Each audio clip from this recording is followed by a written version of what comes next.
day, viewers. Welcome to Talks with Toya and Tito. I am your host, Toya, and I'm so excited to have you on the show today. So we launched our talk show last week for the first time with mental health, and this week we continue the discussion, but we take it into parenting. I'm so excited. I'm so grateful that you have made the time to join us.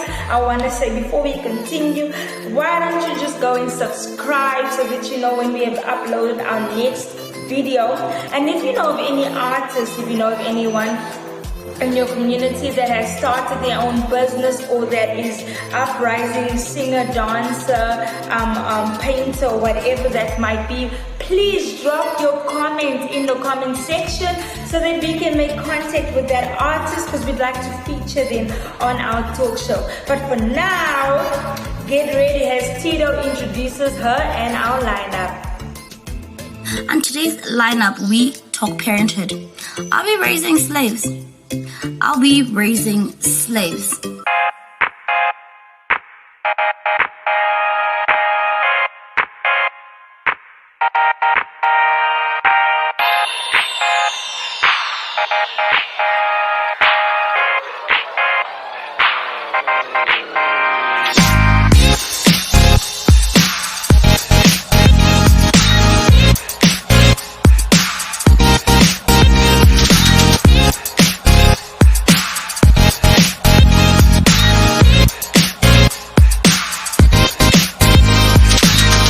Good day, starlights, moonbeams, and sunshines. You are watching Talks with Toya and Tito, and I am Tito of Talks with Toya and Tito. On today's lineup, we talk parenthood. Are we raising slaves? Are we raising slaves? We have a couple, Celeste and Wesley, who have pushed an initiative to work with the youth and to minister. So we will be having a conversation with them, asking them a couple of questions. And then on today's Local is Lacquer, we have a new designer who is pushing MC rapper Microphone Cloud. And for our artist, wait and see. You wait and see. Hi, thank you, Wesley and Celeste. Thank you so much for joining us on Talks with Toya and Tito. And I would love for you to give a brief explanation and introduction to who you are. I myself am one of the young people that have benefited from having you in my life. And I would like you just to share with our audience today, who is Wesley and who is Celeste? I'm Celeste, and this is Wesley. And we go by Team Griva. I'm married to her. Very interesting upbringing. Always had Jesus in my life. Even though at first I didn't want to accept him. I was the naughtiest out of my siblings of 4. I gave my heart to the Lord when I was 9 years old. I remember the day just very distinctly, like we all probably do. And I always felt the calling on my life and felt Jesus very close to me. Funny enough, we have quite a similar upbringing. I also gave my heart to Jesus at the age of 9. Yep. And I've been a pastor's kid, a PK, and didn't really want anybody to know that I was a PK though, but God has taken us out of that, or taken me out of that, and He's shown me what it is to not just be a PK, but to be in ministry and to share the love of Jesus Christ. We are parents to 3 gorgeous, amazing kids. We've got 2 daughters and a son, Jasmine, Tamsin, and Jessie, and they are just amazing. We're blessed to be able to be their parents and them be our kids. So my first question would be this, very simple. We have a lot of angry young people today in our society. Do you think that their upbringing has anything to do with that? Or do you think it's just behavior learned, like many adults say? If I look back at my upbringing personally, I grew up in a Christian home. I grew up with Christian models. I grew up with being taught what is right, what is wrong. And not every individual, not every child has the opportunity to grow up in that environment. Kids grow up in single households. There's no father figure. And a father figure is the most important role, the most important part in a child's life. A father is a girl's first love and a boy's first hero. it's really important for that father figure to play that role within the kid's life. Unfortunately, it's not the case in every family. Obviously, the ideal family would be father, mother, married, and then a happy family with kids. Not to say that any single household, single mother or single father is not happy in that family. As long as God is the centerpiece within that family, then that is the most important thing. The Bible says, teach and bring up your children in the ways of the Lord, and when they are oldish, they will not depart from it. Yeah. So I think it's important that as parents, we start, instead of bringing religion into our households, that we have to have a relationship and bring relationship and fellowship with a true God. Because many children know that there's church, they know that my mother and my father is going to church, they're bringing church home and all of those things, but they don't experience God. If they experience a real God, a real experience with God, then they will not depart from that, because then they know that God is real. So we have to make sure that our children are prayed up, that our children are mentally and emotionally sound, and that comes from the household. I believe that from generation to generation, us as parents, we pass down parenting styles. But it comes to me that I think we are passing on the wrong parenting styles. For example, we expect our children to excel in school, yet we make them these little helpers, we put that added pressure onto them. I don't know what everybody else's stance on that is. What do you think? I think there's two ways or two things that we decide when we become a parent. You decide either that you're going to rear your children up in the same way that your children have been raised up, or that you would rather have been raised up as a child, or you make the solid decision that you're not going to do what your parents did. For instance, if you look at an absent father, for instance, an abusive parent, previously, if that child comes in and now becomes a parent, they then make the conscious decision that I will never abuse my children. My son actually picks up my traits very easily. Like the other day, I took a picture of myself lounging on the couch, and I sat back and my feet were crossed, and he came and the two of us were playing a game together. And unconsciously, he actually did exactly the same thing. We took his feet and he put it crossed over the same armchair. We don't realize how much our kids actually then take on our behaviors and our, how we are unconsciously by what we do. I think also there's a huge difference between treating your kid as a slave and giving your kid responsibility or sharing responsibility. So like a child coming home from school with tons of homework and things, and you still want them to do the dishes, do the room, do this, do that, do that. But if you give your kids certain responsibilities or certain chores, you don't bombard them with everything. It teaches them a sense of responsibility as well. Why can't cleaning the house be done together? Yeah. You clean the house, like Celeste likes to take a room and then everybody must come into the room, no matter how cramped it is, and everybody's got to clean that room. Why can't you teach your children about how God cleanses us and how God cleans us all the time, how we need to pray that we get cleaned and cleansed while you're cleaning a house, or while you're busy cleaning the room, you can use that analogy and use that as a metaphor and say, this is how God cleans us up and how we need to remain constantly clean. I mean, make it a scenario, make it a Bible teaching. Right. So the next question is this: do you think children who get nurtured and who don't get punished in forms of silent treatment, hidings, meals taken away, etc., grow up to be better, more reasoning, and are able to handle the emotions better as adults? Or do you think that's not true? Because I personally believe that we are conditioning these little young people in terms of these hidings that go towards abuse and, you know, silent treatment, that we are actually raising these young people to not be able to know how to communicate their feelings as adults, and who believe that violence solves everything. So what are your opinions on this question? I would say that there needs to be a balance in discipline or raising your kids, the way you raise your kids. When I grew up, the only thing that solved something was a good hiding. I mean, my dad had these he was a plumber, and he had these plumber fingers, and yes, when you get that hiding against your bum or wherever, it hurt.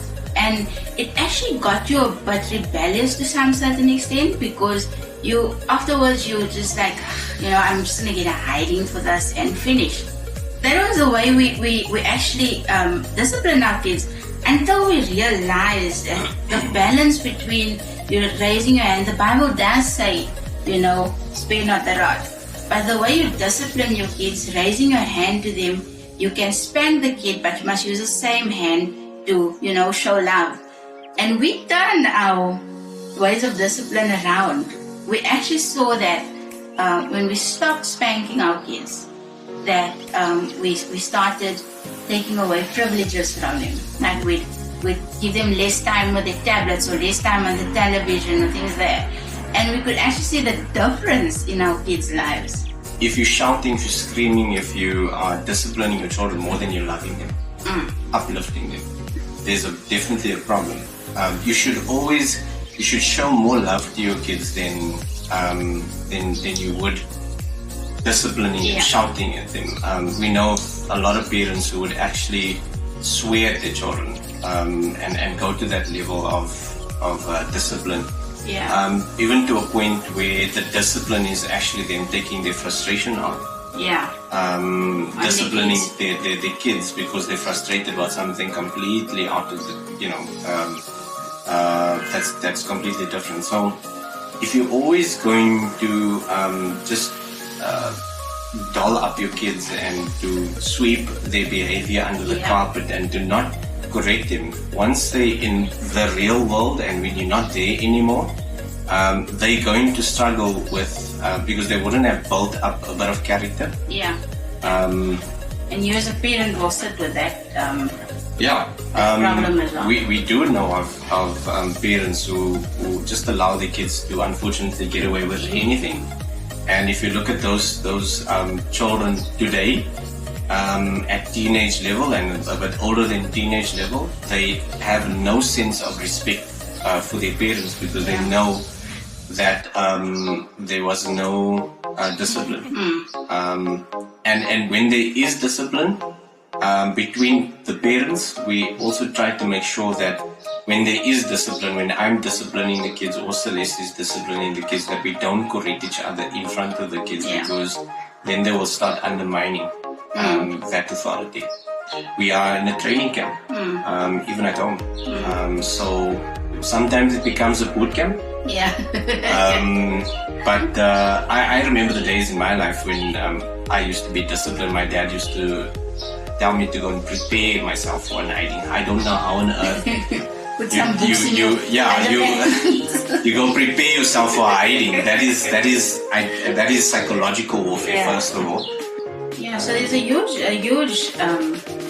maybe say another topic on its own with regards to the discipline and things. And even with when Wesley says the disciplining side, where we come behind closed doors and reprimand one another. No, not reprimand, but correct one another. Question parenting maybe. Yeah. Or decisions. So even with the nurturing part as well, you'll come to me and say to me, like you call Tamsin maybe Poppy or something, and then you'll just say Jazzy. And I have to check and see myself as well. And like, okay, I really did that. So there needs to be balance between our kids as well. We have 3 kids, so the way you treat the one, you need to make sure that in the same way you treat the other one as well. So, Celeste and Wesley, from your experience of working with the youth, what would you like to add onto today's show? What is it that you have noticed, and from your experience, that you would like to add onto today's show? Well, Tito, so I would say that working in the youth and working with the youth, again, I'll bring back the fact that how we grew up, how the experiences we had as young people, and how we can use that in our ministry, or like we like to call it, our movement, to share with the kids. And what we've noticed in most of the young people, in 99% of the young people, where problems come from is because there's a lack of one thing in their lives, and that is a lack of love. I find that since I've accepted God not just as my God but as my Father, my life has changed tremendously, and I've used those characteristics. What better way to, as a parent, know how to treat a child or to manage your home? Why don't we invest in effective parenting? Why don't we read up more? Why don't we attend more seminars on how to become a better parent? Because we have pride, because we say, jy gaan nie vir my kom sê om my kinders groot te maak nie, of om my kinders te sê nie. So what are you doing to yourself? What are you doing to, one day when you stand at the altar, or one day when you asking God to panel beat her, what are you doing to yourself? You want to sit there, you just want to lounge around, you just want to get a car with sound, and that's your ultimate goal. Yeah. But yet, when you meet her, you're not giving her a king. Yeah. And in the same way, there's these ladies that want this amazing guy that's going to take care of her, but she's not sorting out the baggage. Yeah, that's it. That's our love for young people, and our love for what God has allowed us to do. And like I said, I think it boils down to one thing, because we've experienced and had a revelation of the love from a Father. Ephesians 3:20. Yes, we've experienced an Ephesians 3:20 love. And that is just what pours out from us, is that Ephesians 3:20 love. Yeah. Go read it. It's going to change your life. Paul says he prays that all Christians will experience the love of God the way everybody should. God loves us all. The sun shines on everybody, but it's like when you take a magnifying glass and you're standing and you're putting that over yourself, the sun becomes more intense. You experience, you burn. And we need to experience the love of God, and we need to burn and be on fire with the love of God. And I pray that everybody that has seen or listening to watching this broadcast would, according to Ephesians 3:18-20, experience the love of God, the height, the length, the breadth, and the width of the love of God. So my last question is literally this. Do you think that parents who are mentally unstable should be raising children? When we talk about mentally unstable, maybe if I can just read the definition of what that might mean. Okay, so it says, obviously we're using Dr. Google here. Unstable emotions mean that your moods can be extreme and change very quickly. Some examples of unstable emotions are extreme depression, anxiety, or irritability that might last for only a few hours or days, usually a response to a stressful event, intense anger, or difficulty controlling anger, or intense boredom. How many parents become parents because they actually chose to become parents? How many parents will actually say that they were ready for that?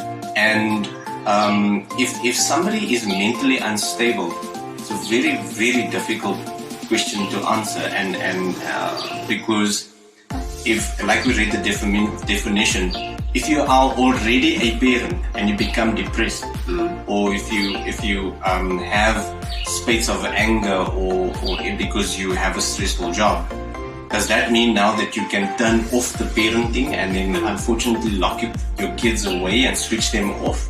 Unfortunately, you can't do that. Only God. I don't know what else to say except that it's only God that can help us and that can lead us and to guide us when it comes to our emotions. And like we mentioned earlier, we need to be very careful of how we discipline our kids, how we handle our situations with ourselves. We might be having a tussle and then our children, or we might be treating ourselves with each other with silent treatment, and then our children will come and ask us for some stuff, and then we need to be careful that we don't treat them then with the silent treatment as well, and get them involved in the disagreement. Where I don't like to call it a disagreement, I just like to say that she doesn't see my wisdom. Like I said, you can't switch off parenting in that way. But that's what happened with us not so long ago. And I'd say that in each of our lives as parents, we get to a point where we become mentally, disabled. Because if I look back at the time when we were both working, the kids were at school during the day. After school, they would go to the aftercare. We'd get home at 5:05, pick them up. We were in such demanding positions at work, both of us, and especially myself. I got to a point where I would be at home, but my mind would still be at work, where I would lay and sleep at night, but I will be sending emails to my personal inbox just to remind me of what I need to do the next day. And it actually got to a point where Jesse, our son, was one day standing at I was busy warming something in the microwave, and he said, "Mommy, mommy, mommy," and he probably said "mommy" 10 times, and I didn't hear him. My mind was so full of what I had to do, or did I do everything I was supposed to do that day, that I didn't pay attention to my son.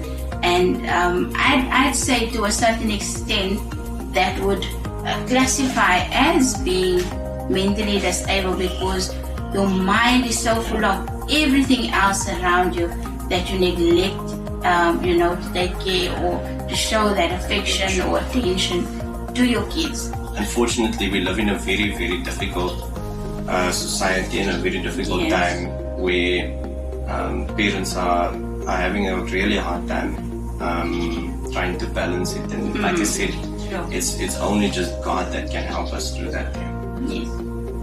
So we thank you for the opportunity. Thank you so much. We thank you for entrusting us. We don't know all the answers. All we could do is to... We're not perfect parents. Yeah. We're not a perfect couple. Our marriage isn't perfect. But the fact that we know the one who is perfect makes us perfectly imperfect. Yeah. Right, this is the part of the show that we're all waiting for. Who is the guest artist? Well, today we've got Ellubedine on the show. And Ellubedine is not just a poet, but she also has a book out. I suggest you go grab a copy. Yes, so she is going to be speaking to the soul. Get your clicks ready. Here we go.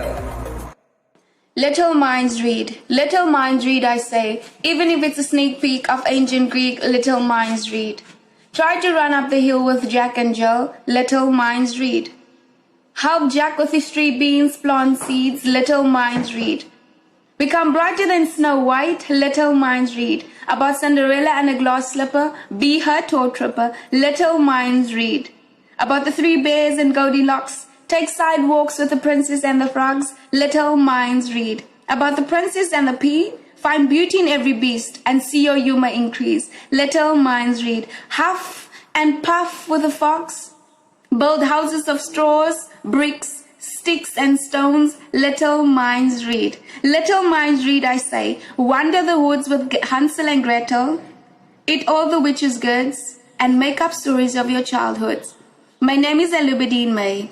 I'm a spoken word poet, and I'm the author of my first anthology, The Diary of Love and Pain. I'm the founder of Little Minds Read. On today's Local is Lekker, we bring to you a Soweto-based textile printer and designer, a young man named Nhlanhla Nkosi, whose brand name is MC Rapper Microphone Clown. Now, this is a group of eclectic pieces and ranges that have very different styles, but with one similar piece. Now, watch out for MC Rapper Microphone Clown. Feeling at the club, looking for sugar mamas, hoping to pay for your drinks without giving no drama, willing to do anything just to look like you're balling. Your ego's rising up, but your reputation be falling. Now you got baby mama drama, you're scared of all the karma. Your girls be catching up, and you wish you could run faster like Usain Bolt. But what they come to cost of looking like a broke man is just a booty call. You flash your cash like you don't your clothes and armors on your show. Your bank account is on the overflow, and The water's getting thin, but boy, you better get a chill before them gold diggers come to thinking that you're rich. You spending all that cash on girls with no respect, be closing up the club with all that regrets. Be sitting there, been looking like a dirty hobo. Life gave you a slap and then hit you with a low blow. It's what you get when you step over the line by thinking that you're fresher and you don't respect the grind. But now you're looking at me with little tears in your eyes. Thank you so much to everybody that tuned in today. What an amazing show, right? So I'm gonna ask, if you have not subscribed, subscribe, because we are taking it to the next level next week. Next week we continue with Am I Really Fine? You know the saying, your parents would hit you, or they would, raise you up so strict, and when you go, mommy and daddy, I don't like the way you're raising me, or not that we wouldn't say it like that, we would hint and that, but then they would say, I was raised like that and I am fine, and you're like, are you really? I'm sure. So, so I want to say thank you to everybody that contributed. Bessie and Celeste from Team Griever. Louie, thank you. If you want to know more about the artists that we had today, follow them on Instagram, Facebook, and Twitter. And Rafa, you guys were absolutely amazing. We loved you guys. Thank you. And if you know of artists in your community, if you know of anyone in your community that has started a business, drop their comment in the comment section below. Drop their details for us so that we can get in contact with them, because we want to feature them on our show. So, like I said, next week we speak, Am I Really Fine? But you are safe because you just lost your reputation. you flash your cash like you don't your clothes and armors on your show. Your bank account is on the overflow.